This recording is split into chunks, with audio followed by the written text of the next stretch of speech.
class 7th. Good morning to all of you. Today I am going to teach you sentence.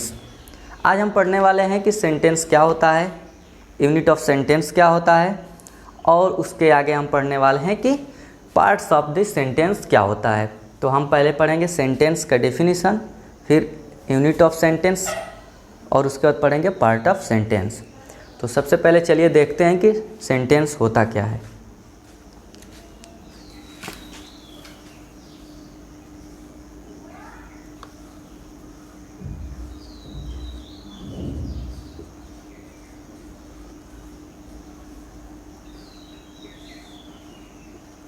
Sentence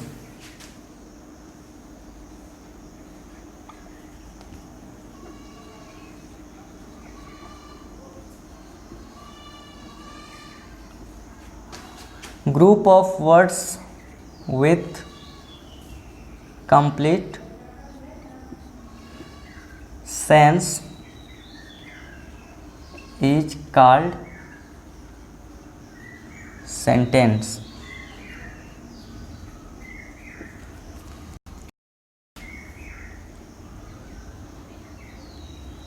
बच्चों, sentence is a group of words with complete sense.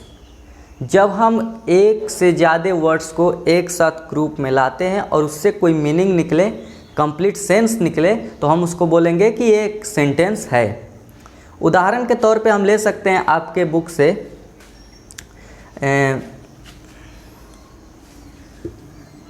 Example इसका ले सकते हो।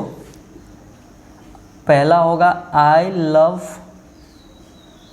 My country. बच्चों ये देखो, एक से ज़्यादा इसमें वर्ड आ रहा है और इसका एक कंप्लीट सेंस निकल रहा है। आई लव माई कंट्री, मैं अपने देश से प्यार करता हूँ। तो इसमें देखो 1 2 3 4 वर्ड आए और जब हम इसको अरेंज किए और एक कंप्लीट सेंस निकला तो हम बोले कि ये सेंटेंस है। तो इसको हम बोल देंगे कि एक सेंटेंस है। अगर इसी को देखो हम ऐसे लिख देते हैं कि माई लव आई कंट्री, तो क्या इसका कोई मीनिंग निकल रहा है? तो तुम बोलोगे कि नहीं निकल रहा है, तो इसको हम बोलेंगे कि ये एक सेंटेंस नहीं है। ठीक है बच्चों, अब हम दूसरा उदाहरण लेते हैं। तुम्हारे ही ऊपर लूँगा एक उदाहरण मैं। You are a good student. देखो, you are a good student, तुम एक अच्छे विद्यार्थी हो। ठीक है, तो ये ग्रुप ऑफ वर्ड्स है और कंप्लीट सेंस दे रहा है। लेकिन अगर हम इसको ऐसे लिख देते हैं, good you student A R, क्या इससे हमको कोई सेंस मिल रहा है? तो बोलोगे कि नहीं मिल रहा है। जब कोई कंप्लीट सेंस हमको मिल नहीं रहा है तो हम इसको बोलेंगे कि ये एक सेंटेंस नहीं है। ठीक है बच्चों, तीसरा एग्जांपल हम ले सकते हैं सेंटेंस का। You are watching lecture. देखो, यू आर वाचिंग लेक्चर, तुम लेक्चर देख रहे हो। तो इसको बोलोगे कि हाँ, ये इसका कंप्लीट सेंस निकल रहा है। लेकिन अगर मैं ये बोल दूं लेक्चर आर यू वाचिंग, बोलोगे इसका तो कोई कंप्लीट सेंस नहीं निकला, तो हम बोलेंगे कि ये कोई सेंटेंस नहीं है। ठीक है, तो हमने देखा 3 एग्जाम्पल सेंटेंस क्या होता है। अब हम देखने वाले हैं कि यूनिट ऑफ सेंटेंस क्या है, मतलब सेंटेंस कैसे कैसे मिलके बना है या फिर सेंटेंस में क्या क्या होता है। तो चलिए नेक्स्ट टॉपिक पे हम आते हैं और देखते हैं कि यूनिट ऑफ सेंटेंस क्या होता है। फटाफट आप नोट कर लो इसको। तो हमने पहला टॉपिक पढ़ा सेंटेंस और दूसरा टॉपिक है यूनिट ऑफ सेंटेंस। हमारा नेक्स्ट टॉपिक होगा यूनिट ऑफ सेंटेंस। ठीक है बच्चों, इसमें हम ये देखने वाले हैं कि सेंटेंस कैसे कैसे मिलके बन रहा है, छोटे छोटे यूनिट से। ठीक है, तो पहला यूनिट हमने इसमें जो देखनी है वो है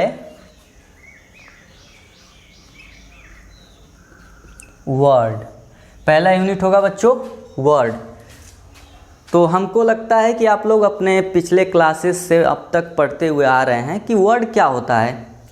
ठीक है, तो मैं एक बार और आपका रिवीजन ही कराऊंगा। Word is a group of letter with complete sense. देखो सेंटेंस में मैंने क्या लिखा है बच्चों, ग्रुप ऑफ वर्ड्स।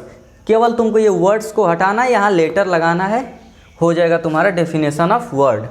क्या लिखेंगे यहाँ पे हम, group of letters with complete, group of letters with complete sense is called word. इसका बहुत ही अच्छा एग्जाम्पल तुम्हारे ही बुक में दिया हुआ है। गर्ल, डॉटर, बॉय, ये सब एग्जाम्पल हो सकते हैं। इसका पहला एग्जाम्पल मैं लिख रहा हूँ, गर्ल, डॉटर, बॉय, etc। बहुत सारे एग्जाम्पल हो सकते हैं वर्ड के। अब हम बात ये कर रहे हैं कि गर्ल, देखो गर्ल मीन्स तुमको पता है कि लड़की होती है, डॉटर मीन्स बेटी, बॉय मीन्स लड़का। अब तुम देख सकते हो कि इसमें कैसे बना ये गर्ल, 1 2 3 4, 4 लेटर को जब हम एक साथ ग्रुप में लिखे तो एक हमको वर्ड मिला। अब लेटर यहाँ पे लिख दिए, इसका मतलब वर्ड नहीं, इसका एक कंप्लीट सेंस निकलना चाहिए। जब तक उसका कोई मीनिंग ना निकले हम कैसे कह सकते हैं कि वर्ड बन गया। ठीक है बच्चों, तो इसका हमको मीनिंग पता है, लेकिन इसी वर्ड को हम ऐसे लिख दें IGLR। देखो यही लेटर जो है हमने यहाँ पे भी लिखा है, लेकिन क्या यहाँ पे कोई मीनिंग निकल रहा है, तो बोलोगे नहीं निकल रहा है, तो ये कभी वर्ड नहीं हो सकता। सेम चीज़ इसमें देख लो, YBO, क्या इसमें कोई मीनिंग निकल रहा है, यहाँ पे तो निकल रहा था, वही लेटर हमने यहाँ पे लिख दिया लेकिन कोई मीनिंग नहीं निकला, तो इसको बोलोगे कि वर्ड नहीं है। ठीक है, तो हमने समझा कि वर्ड क्या होता है। ये यूनिट ऑफ सेंटेंस का पहला टॉपिक। दूसरा टॉपिक क्या होता है देखते हैं। दूसरा टॉपिक है यूनिट ऑफ सेंटेंस का फ्रेज। बच्चों दूसरा टॉपिक यूनिट ऑफ सेंटेंस का होता है फ्रेज। ठीक है, इसको देखते हैं। Group of word with in complete sense is called phrase. बच्चों जब वर्ड को हम एक साथ ग्रुप में लिख दें और वो इनकम्प्लीट सेंस देता है, अक्सर हम सेंटेंस में फ्रेज को पा सकते हैं, तो जब ये इनकम्प्लीट सेंस होगा तो हम उसको बोलेंगे फ्रेज है, और ये इनकम्प्लीट सेंस हमेशा देगा ही देगा, तभी इसको हम फ्रेज कह रहे हैं। ठीक है, उदाहरण के तौर पे हम ले सकते हैं एग्जाम्पल फ्रेज का। एग्जाम्पल इसका लेंगे तो आपको और अच्छे से समझ में आएगा। A chair is lying in the corner of the room। बच्चों इस सेंटेंस को पढ़ो और समझो। A chair is lying in the corner of the room. एक चेयर कमरे के कोने में पड़ी हुई है। ठीक है, इसका हिंदी में अर्थ हुआ। अब हम देखते हैं कि इसमें फ्रेज कौन सा है, क्योंकि फ्रेज जो होता है ग्रुप ऑफ वर्ड्स होता है जिसके पास कंप्लीट सेंस नहीं होता है। तो देखो यहाँ पे अगर हम ये कह दें कि इन द कॉर्नर, कोने में, इसका हिंदी हुआ इन द कॉर्नर, कोने में, तो इसका कंप्लीट सेंस नहीं। कोने में, क्या कोने में? तुमसे अगर मैं बोलूँ कोने में तो तुम पूछोगे क्या कोने में? कोने में कोई कंप्लीट सेंस तो है नहीं, तो इन द कॉर्नर। ठीक है, ये सेंटेंस का ही यूनिट होता है एक। ओके बच्चों, दूसरा उदाहरण हम ले सकते हैं। This ring is made up of gold. This ring is made up of gold. कोई अंगूठी है, रिंग मीन्स अंगूठी, वो बोल रहा है कि गोल्ड की बनी हुई है। ठीक है, तो यहाँ पे ये वर्ड देखो, मेड अप मतलब बना हुआ है। मेड अप ये क्या हुआ, हमारा फ्रेज हुआ। तो ये फ्रेज और ये फ्रेज हमने अंडरलाइन कर दिया। तो ये क्या देख रहे हो, ग्रुप ऑफ वर्ड है, एक से ज़्यादा वर्ड हो जाए तो फ्रेज बन जाएगा। तो ग्रुप ऑफ वर्ड है, यहाँ पे भी ग्रुप ऑफ वर्ड है, और ये सेंटेंस का ही पार्ट था, लेकिन इसका कोई कंप्लीट सेंस नहीं था। बच्चों दूसरा पॉइंट जो है ये हम लिख सकते हैं कि फ्रेज में जो है सब्जेक्ट और वर्ब नहीं होता है। ठीक है बच्चों, नोट पॉइंट आप अपने नोटबुक में लिखेंगे, ऐसे नोट बनाओगे। ठीक है, आप इसकी कॉपी बनाओ और जैसे मैं पढ़ा रहा हूँ वैसे लिखते जाओ, एक अच्छा सा नोट्स बन जाएगा आपका कुछ दिनों में। तो आप यहाँ पे नोट लिखोगे कि phrase does not have its own subject and verb. ठीक है बच्चों, कह रहा है कि फ्रेज में सब्जेक्ट और वर्ब नहीं होता है। जैसे इन द कॉर्नर, इसमें सब्जेक्ट क्या है नहीं पता, वर्ब क्या है नहीं पता। मेड अप ऑफ, इसमें सब्जेक्ट क्या है नहीं पता, वर्ब क्या है नहीं पता। ठीक है, देखो अगर सब्जेक्ट और वर्ब एक साथ कभी नहीं मिल सकता। अगर तुम ये बोल सकते हो कि ये वर्ब है, मेक मीन्स बनाना, मेड अप मीन्स बना हुआ, ठीक है मैं मानता हूँ अगर ये वर्ब है एक टाइम के लिए, तो सब्जेक्ट कहाँ है इस ग्रुप में, नहीं है। तो सब्जेक्ट और वर्ब जब तक उसमें ना मिले हम नहीं बोल सकते हैं, हम बोल सकते हैं कि फ्रेज है। जैसे ये दोनों मिल जाएगा फ्रेज नहीं होगा। ठीक है, तो ये नोट पॉइंट है कि phrase does not have its own subject and verb, ये एक साथ दोनों उसमें नहीं मिल सकते हैं। तो हमने पढ़ा वर्ड क्या है, फ्रेज क्या है। अब इसका तीसरा यूनिट हम देखते हैं।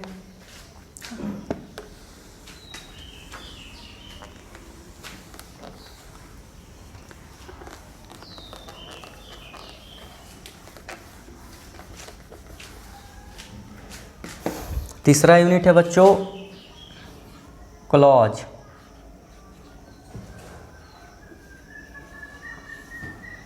इसका हम डेफिनेशन लिखेंगे और जब उदाहरण देंगे तब आपको अच्छे से समझ में आएगा कि क्लॉज क्या होता है। ठीक है, अब देखिए देखते हैं इसका definition. It is a part of sentence,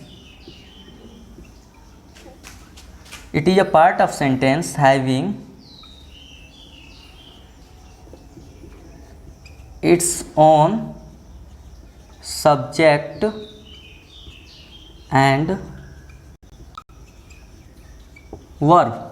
बच्चों ये एक सेंटेंस का पार्ट होता है, ये सेंटेंस का पार्ट होता है जिसका खुद का सब्जेक्ट और वर्ब होता है। एग्जाम्पल के लिए हम ले सकते हैं, एग्जाम्पल के लिए ले सकते हैं, if you come I will teach you. बच्चों देखो, if you come I will teach you. ठीक है, इसको लो तुम लोग देखो, अब इसमें एनालिसिस करो। यहाँ पे यू और कम को देखो, यू क्या है, सब्जेक्ट हो गया। ठीक है, कम क्या है, वर्ब हो गया। इस सेंटेंस को लो, पार्ट ऑफ सेंटेंस, पूरा ये सेंटेंस था तो ये तुम्हारा हुआ सब्जेक्ट और ये हुआ तुम्हारा वर्ब। बच्चों देखो हमने डेफिनेशन में ही लिखा है कि एक सेंटेंस का पार्ट होगा जिसमें खुद का सब्जेक्ट और वर्ब होगा। अब देख सकते हो इस सेंटेंस में कि सेंटेंस का मैंने एक पार्ट लिया, ये पूरा सेंटेंस था तो सेंटेंस का एक छोटा सा हिस्सा लेंगे हम। अब ले लिए, देखते हैं कि क्या इसमें सब्जेक्ट और वर्ब है। तो देखो कि हाँ यहाँ पे सब्जेक्ट में मिला और यहाँ पे हमको वर्ब में मिला। दूसरा पार्ट लेता हूँ, इसको हटा दो और इसको लो। दूसरा पार्ट लूँगा तो देखोगे कि यहाँ पे भी सब्जेक्ट हमको मिल गया और वर्ब मिल गया। तो जैसे ही सब्जेक्ट और वर्ब मिल जाएगा और वो सेंटेंस का पार्ट हो, हम उसको कह देंगे कि ये क्लॉज है। ठीक है बच्चों, तो आगे के क्लासेस में आप पढ़ने वाले हो कि इस क्लॉज को हम बोलते हैं डिपेंडेंट क्लॉज। डिपेंडेंट क्लॉज आगे की क्लासेस में पढ़ेंगे आप ये, और यहाँ पे हम लिख देंगे इसको इंडिपेंडेंट क्लॉज। ठीक है बच्चों, तो यहाँ तक तो हमने कंप्लीट कर लिया यूनिट ऑफ सेंटेंस क्या क्या होता है।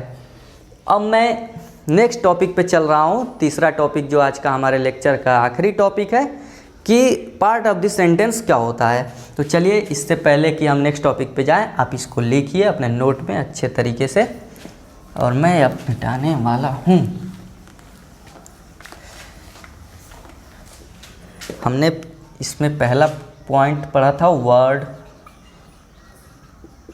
दूसरा पॉइंट पढ़ा फ्रेज, और तीसरा पॉइंट पढ़ा क्लॉज।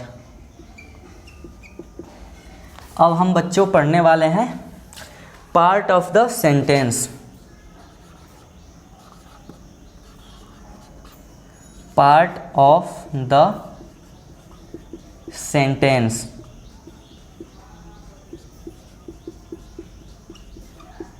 ठीक है बच्चों, सेंटेंस का पार्ट कौन कौन सा होगा। देखो, आज हमने पहला टॉपिक पढ़ा ये, दूसरा टॉपिक पढ़ा ये, और तीसरा टॉपिक आज का हमारा पार्ट ऑफ द सेंटेंस है। तो सेंटेंस के दो पार्ट होते हैं। पहला पॉइंट ये है कि इसके दो पार्ट होंगे। पहला कौन सा होगा बच्चों, सब्जेक्ट, ऐसे ही लिखते जाना, सब्जेक्ट हो गया। और दूसरा पॉइंट क्या होगा बच्चों यहाँ पे, प्रेडिकेट।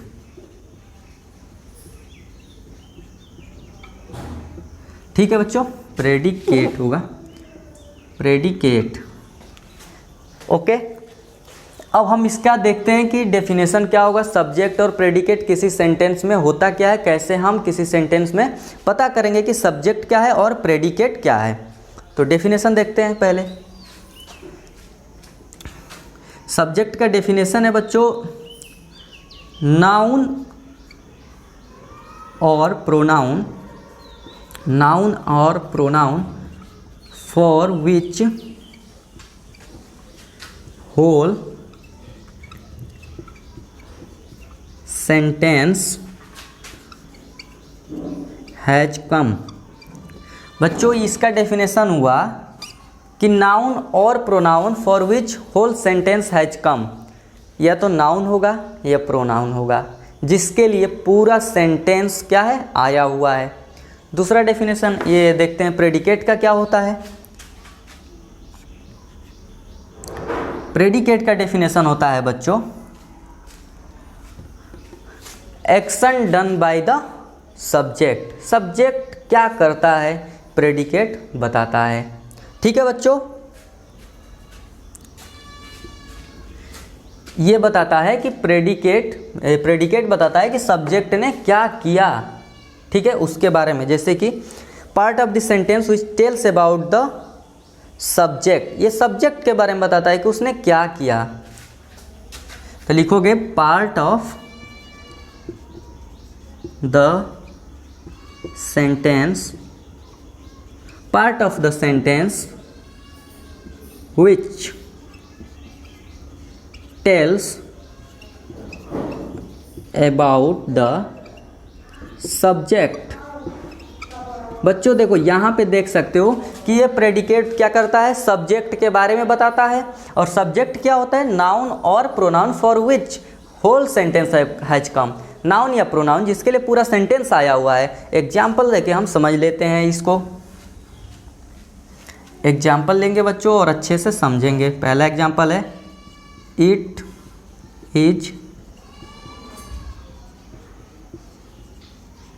Is raining. बच्चों यहाँ पे जो हमको देख रहे हो इट, ये किसके लिए आया है बच्चों, रैनिंग के लिए आया है ना। तो नाउन और pronoun for which whole sentence has come, तो ये पूरा चीज़ सेंटेंस इट के लिए है, रनिंग मैंने बोला, तो यहाँ पे लिख दोगे इसको सब्जेक्ट, और जो कुछ भी बच जाता है, जो कुछ भी बच जाए उसको लिख दोगे प्रेडिकेट, बस कुछ नहीं करना है। जो भी सब्जेक्ट के बाद बचता है, देखो सब्जेक्ट के बाद जो भी बच रहा है सब प्रेडिकेट है। दूसरा एग्जाम्पल से अच्छे से समझ में आएगा।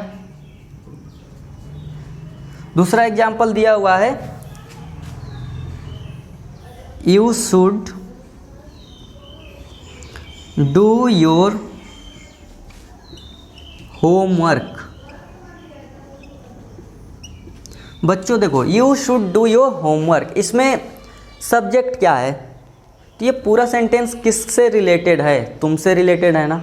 बोला जा रहा है कि तुम अपना होमवर्क करो या तुम्हें अपना होमवर्क करना चाहिए, तो ये तुम्हें अपना होमवर्क करना चाहिए किसके लिए सेंटेंस है, तुम्हारे लिए आया। तो जब सेंटेंस तुम्हारे लिए आया तो यहाँ पे तुम बनोगे सब्जेक्ट। देखो बच्चों, और यू क्या होता है, प्रोनाउन होता है, तो यहाँ पे मैंने लिखा है नाउन और pronoun for which whole sentence has come. तो ये तुम्हारे लिए सेंटेंस आया था तो इसलिए हुआ सब्जेक्ट, और सब्जेक्ट के बाद जो कुछ भी बच रहा है बच्चों वो तुम्हारा होगा प्रेडिकेट। प्रेडिकेट तो बहुत आसान हो गया अब तुम्हारे लिए, सब्जेक्ट केवल निकाल लो, बचा हुआ चीज़ प्रेडिकेट है। ठीक है बच्चों, तो आज हमने देखा कि सेंटेंस क्या होता है, यूनिट ऑफ सेंटेंस क्या होता है, पार्ट ऑफ द सेंटेंस क्या होता है, और नेक्स्ट सेशन में हम देखने वाले हैं बच्चों कि काइंड्स ऑफ सेंटेंसेस क्या होते हैं। ठीक है बच्चों, आज के लिए इतना ही। आप अपने होमवर्क करते रहो, एक्सरसाइज में जो कुछ भी दिया हुआ है वो सॉल्व करो, ना आए तो कमेंट करो, डाउट पूछो, और फिर हम अगले लेक्चर में सबसे पहले आपका डाउट क्लियर करेंगे और फिर नेक्स्ट लेक्चर की तरफ बढ़ेंगे। इतना देखने के लिए धन्यवाद, ऐसे ही बने रहो।